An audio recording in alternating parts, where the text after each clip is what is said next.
When I was a kid, whenever we were driving somewhere, usually decab, we would always inevitably ask the question, where are we? My dad would always reply, we're in between Leary and Hooks, or wherever. And well, that never made any sense to me. Are we here or are we there? Well, neither. So are we nowhere? But he always drilled into our heads and it was possible to be between two towns. And so we would change the question. Sometimes it was, are we there yet?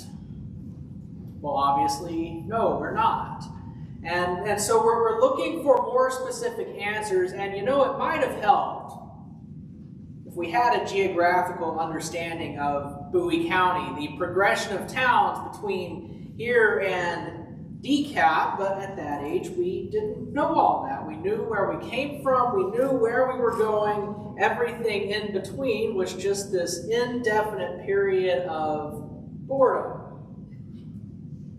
The whole we're in between these two towns only added to the ambiguity and uncertainty, making it seem even longer. And so we eventually figured out the right question is, how much further? That would give us a better answer. But you know, life feels like that sometimes. And actually, it's even worse because in life, it's often open-ended. We don't have that second future point of reference. When you finish something big, a project, or you've achieved a goal, or anything really time-consuming, or you transition to a new stage of life, like graduation or retirement, you may find yourself wondering where you are and what to do, where to go next. And I experienced that recently. I graduated with my master's degree and found myself wondering, mainly because everybody was asking, what's next? You know, I graduated, and that's great and all. I celebrated my achievement, but once that excitement died down, it's hard to know where I am if I don't know what's next. That's something I have to decide, but then my health complicates that, so it's kind of weird for a little bit, not knowing where I am on this map of life. And wouldn't it be nice if we had a map for our lives that labels all the places we've been to and all the places we could go, and a giant red dot that says, you are here, so that we can plot out our next course and figure out how long that's going to take. If only life worked that way. But what I eventually realized in this small existential crisis is that we have an urge to replace one big thing with another big thing. That degree took 4 years of my life. That's a big thing, and so I'm looking for the next big thing. But it doesn't necessarily have to be that way, because the big things are really just the summation of a bunch of little things. So sure, for a brief moment, I had no idea what I was doing with my life. Then I looked at my calendar.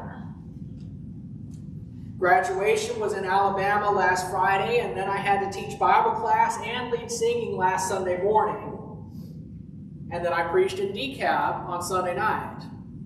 On Monday, I went to Harding's annual preacher conference and didn't come back home until Thursday. Had an appointment in Dallas on Friday and was scheduled to preach today. There was no time to feel lost. I had more direction and purpose than I needed in a single week. But we all reach those points in our lives where we're not quite sure where we are, where we're going, or what to do next. This morning, I want to talk about some instructions that God gave the Israelites during their wilderness years. And this period was one of those points for them. After God delivered the Israelites from Egypt, he led them to the promised land, but not straight to the promised land. He walked them in circles first. Even before they were consigned to 40 years of wandering, have you ever paid attention to their locations in that story? They arrive at a place and move on, but then a few chapters later, they're actually back at the same place. They're already walking in circles. They're somewhere in between Egypt and the Promised Land. But because they're just walking in circles, they have no way of knowing where they are, which way to go next, or how long it will take to get there. And after a while, they lose sight of the Promised Land. It feels like they're never going to get there. It seems like they're going nowhere. And eventually, really not very far into the journey at all, they decided maybe it's better to be somewhere, anywhere, than to be nowhere. And so they start complaining. In Egypt, we cried out for greener grass, but the desert has taught us to appreciate that at least Egypt has grass. And the food wasn't so bad there, and we had ready access to water. Maybe we should just go back. But God put up with their complaints and provided for every need, and he eventually brought them to Mount Sinai, where he gave them the law and a sense of purpose and spiritual direction. And one of the things God established for Israel at Mount Sinai was a calendar. Some of this had already been alluded to earlier in the Exodus, but he really spells it out for them in Leviticus chapter 23, if you'd like to turn there with me. And here in Leviticus 23, he establishes 7 holidays for the Israelites to celebrate throughout the year. And plus, he also reminds them of the weekly Sabbath observance. And so the calendar gives them a way to track time. And these holidays become helpful milestones and points of reference as they go along. Where it once may have seemed that one day was always running into the next, now there's a special day set apart every week and 7 holidays, some of which are even several days long throughout the year. And these holidays remind of where Israel had been and gave them hope for where they were going, and they celebrated God's blessings in the present. This morning, I'd like to focus on the spring holidays in the first half of Leviticus 23. I'll read a few verses here in a little bit, but I'm just going to summarize and explain the first part of this chapter to give you enough context for what I want to look at. The first holiday is Passover, commemorating the 10th plague in Egypt, in which the angel of the Lord killed the firstborn of every Egyptian household, but passed over the Israelites' houses, which subsequently led to the Exodus. Now that occurred on the 14th day of the first month. And they would observe this feast on that anniversary every year. The second holiday is the festival of unleavened bread. This is actually still connected to Passover, beginning the very next day after Passover. A lot of people still consider this whole week to be a part of Passover. And you know, part of the Exodus story was to eat unleavened bread as the plague was happening, and the annual observance of this feast would last for 7 days, starting the day after Passover. Third holiday is the Feast of First Fruits. And this one also overlaps with the Feast of Unleavened Bread and Passover. The unleavened bread goes for 7 days. The first fruits offering is during that week. It's the day after the Sabbath. So whichever date Sunday falls during that festival, they would have this first fruits offering. And this celebrates the beginning of harvest. Leviticus 23 specifically commands that they are not to use or eat any of their crops until they offer the first fruits to God on this day. The fourth holiday, which is really what I want to talk about today, is the Feast of Weeks. Leviticus 23, verses 15 and 16. From the day after the Sabbath, the day you brought the sheaf of the wave offering, count off 7 full weeks.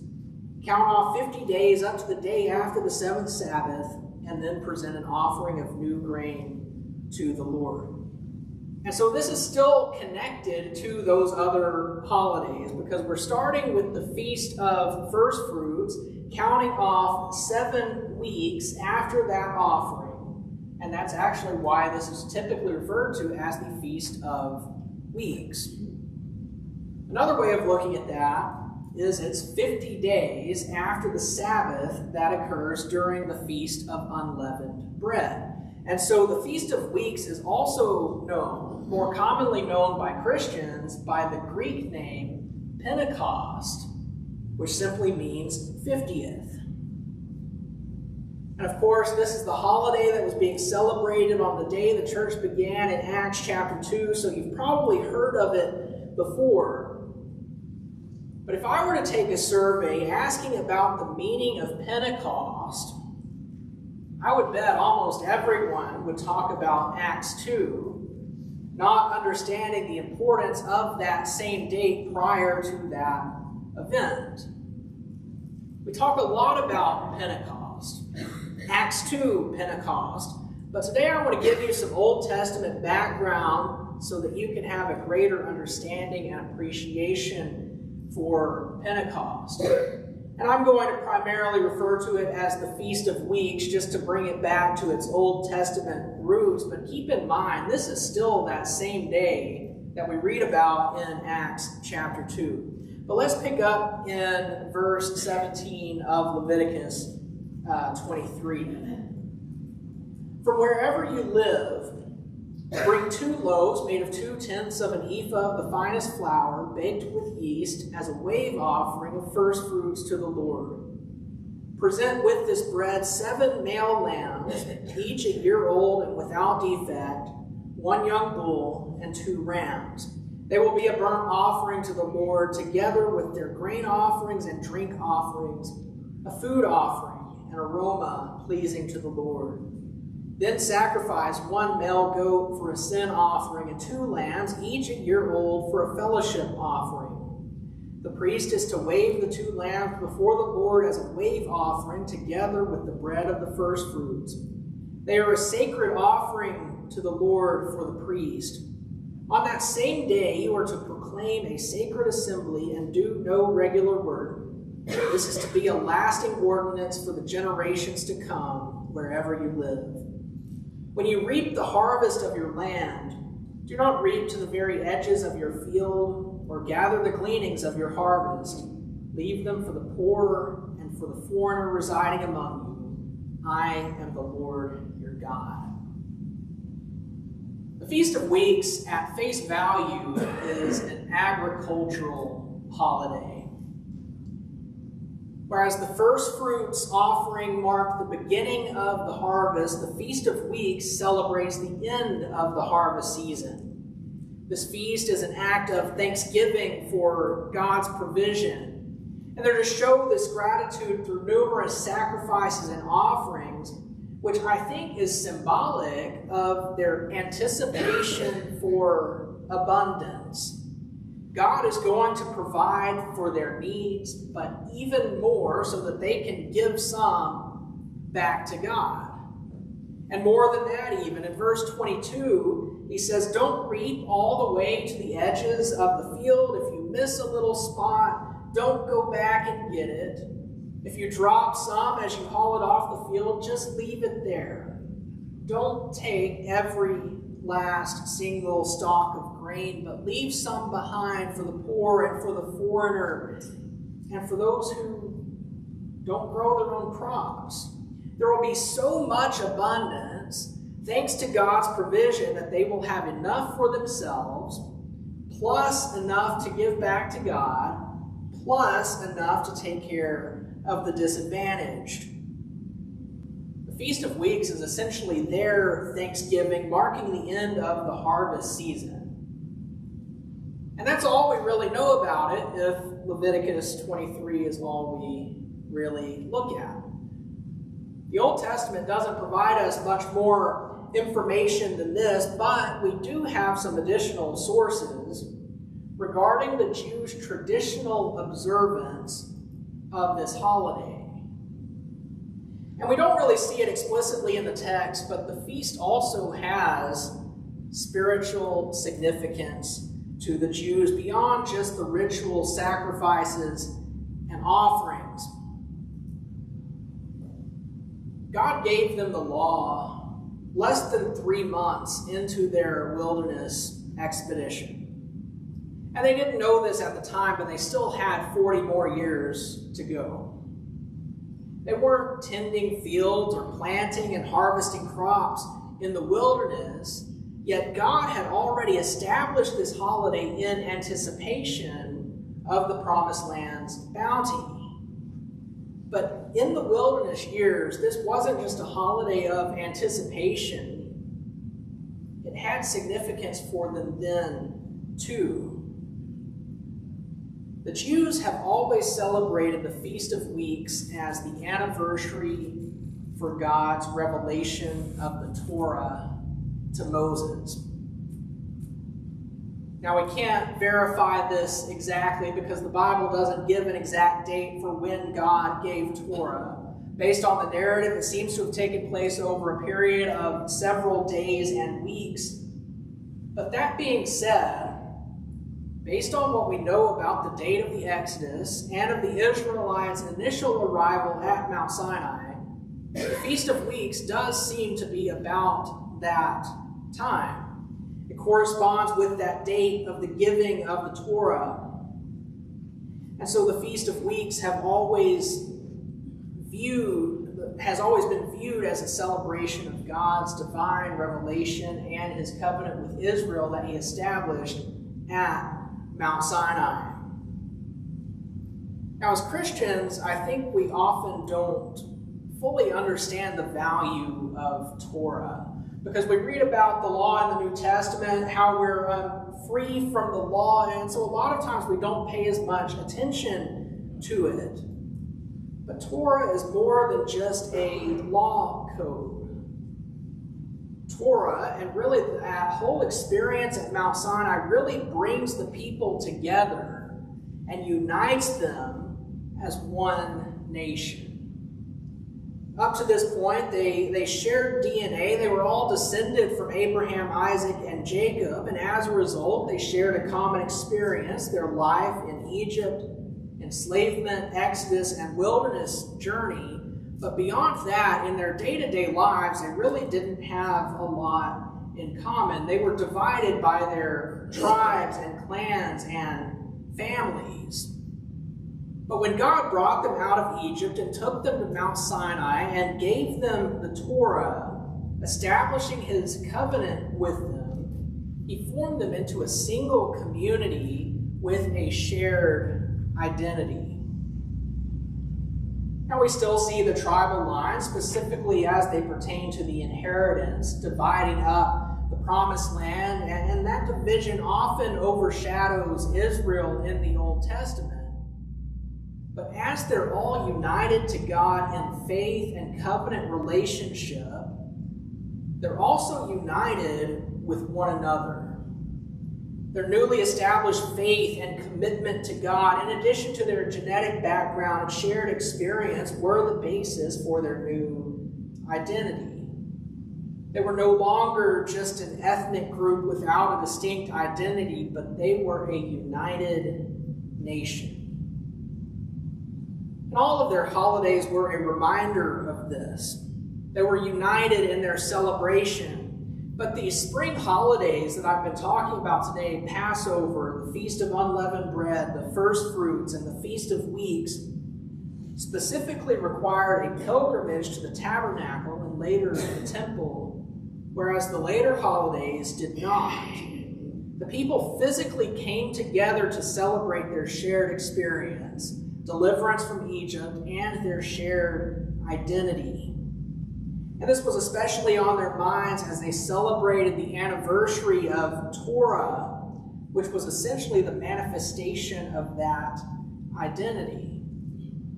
So then, the Feast of Weeks was also a time to renew their commitment, both to their covenant with God and to their community with one another. So Exodus chapters 19 and 20, the story of Israel's arrival at Mount Sinai and the Ten Commandments, is one of the texts that is traditionally read every year during the Feast of Weeks. That text is a reminder not only of the story they're celebrating, but also of their personal responsibilities to God and to one another. Feast of Weeks looks beyond all of that too, though. It's not just about the community that we already have. Feast of Weeks is also an invitation for outsiders to become a part of that community. And this is found again in verse 22. When you reap the harvest of your land, do not reap to the very edges of your field or gather the gleanings of your harvest. Leave them for the poor and for the foreigner residing among you. God is telling them to be mindful of the outsiders, foreigners, outcasts. Now, I was talking about this with somebody recently, and they told me that it may be a stretch to call that an invitation.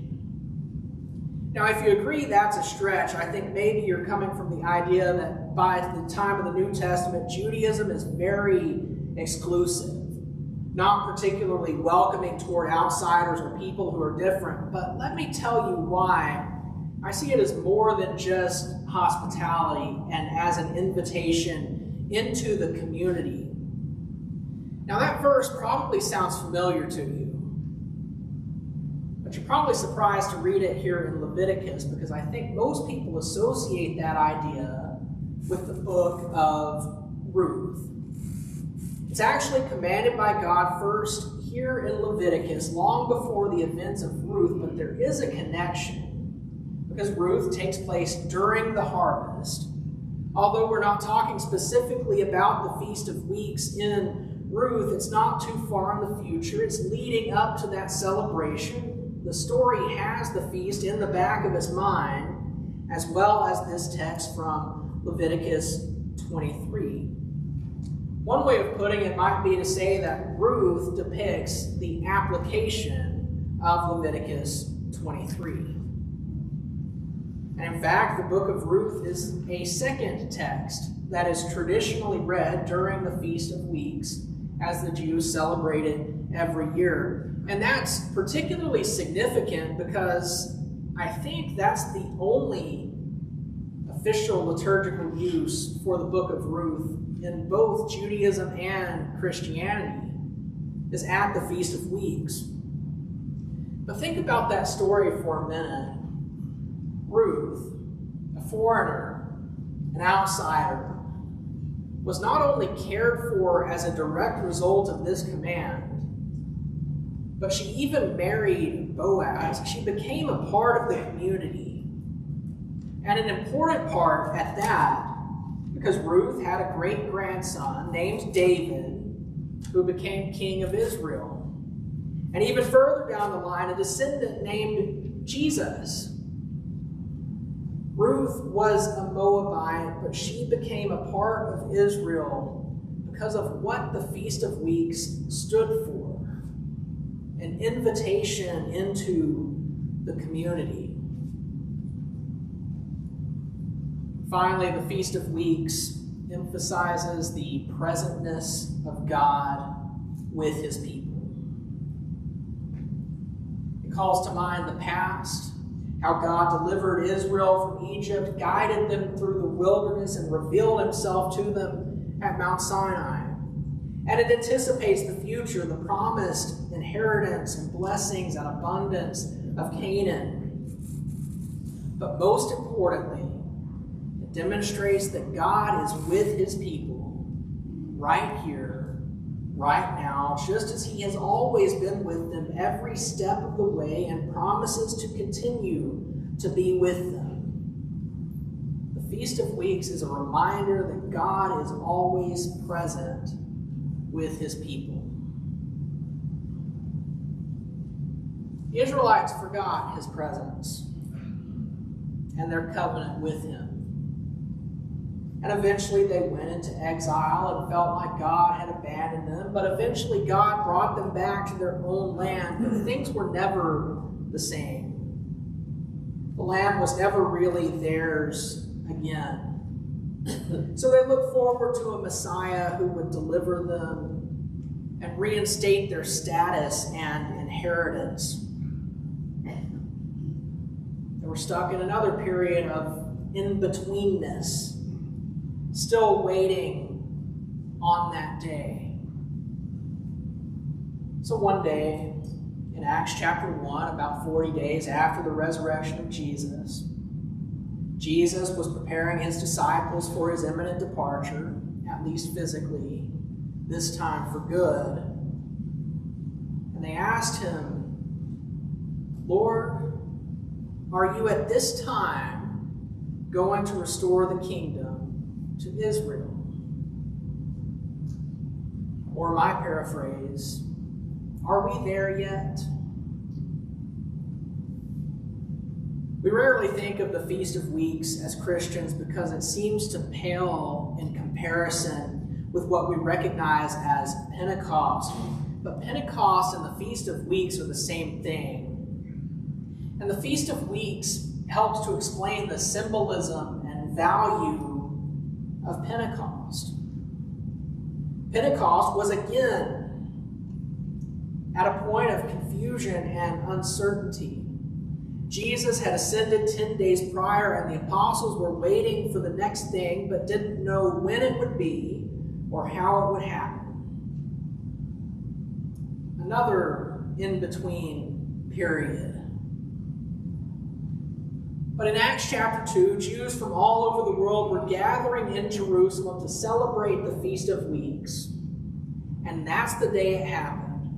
The Holy Spirit came on the apostles who began to speak to the crowds in tongues, God miraculously revealing himself on another mountain. They invited the people into a new covenant, making a new commitment to God, forming a new community on the basis of faith in Jesus, the Messiah. And they promised that all who believe in Jesus and repent of their sins and are immersed in water would find forgiveness and receive the gift of the Holy Spirit, God's presence dwelling within us. It's the story of the Feast of Weeks happening all over again. But because all of that's true, that question, are we there yet, is really the wrong question. How can we feel lost when we find out, as both of these stories so powerfully show us, that God is here? This good news is true and available to us every day of every week, but it's especially fitting today.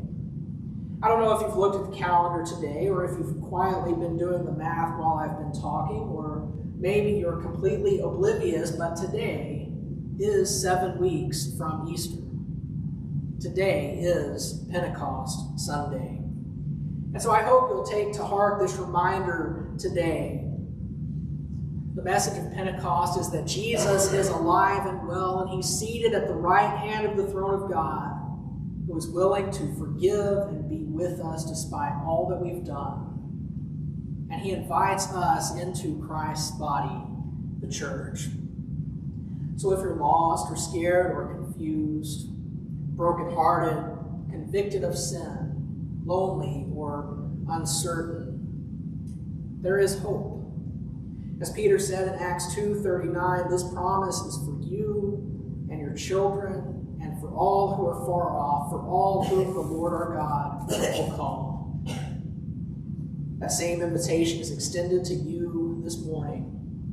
If you need to enter into this covenant with God and become a part of our family through baptism, or if you need to be embraced and encouraged and lifted up to God in prayer, or if you have a need of any kind, will you come as we stand and sing?